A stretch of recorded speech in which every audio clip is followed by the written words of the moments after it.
Rejection really sucks. Let's talk about why. Hi, I'm Dr. Catalina and I'm a clinical psychologist.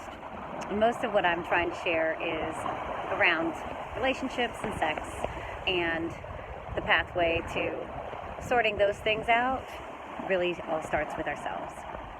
So, rejection sucks. And when I think about rejection, one thing we got to remember is how much rejection really cuts to our core of any fears of abandonment that we might have.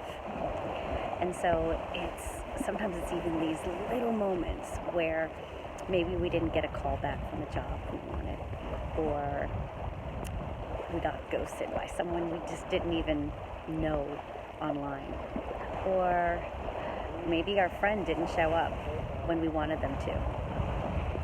All of those can trigger a sense of rejection.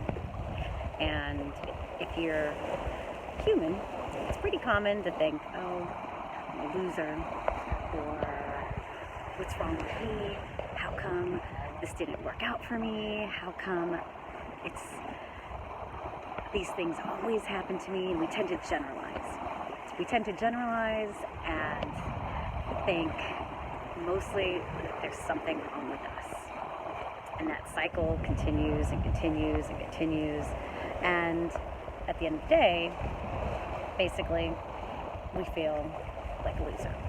Okay? If that at all resonates with you, one of the first things is to really just remember that you're human and that disappointment and rejection is absolutely part of life.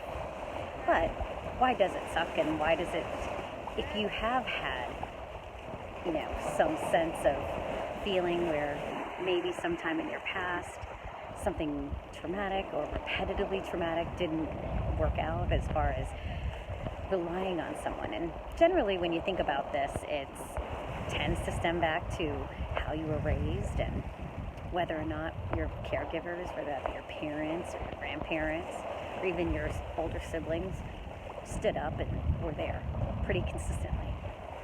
Because one of the things that is at our basic human needs is this idea that we need to be taken care of. We need to be nurtured. And we didn't grow up like dolphins. We don't just come out and swim and free. We actually need to be taken care of. So our basic human needs, if those weren't taken care of, then we learn very, very early that we've been abandoned. And when you feel abandoned, then you feel unsafe. And your body spends its whole life trying to protect itself. So every time you feel these nudges of these feelings of rejection, or again, the trigger may be small, and which is why sometimes we forget. But when that happens, basically, we end up really getting triggered to some of our biggest, most human fears, and that's of abandonment. So this week I'm going to talk a lot about rejection and how it's connected with abandonment, what happens to our bodies.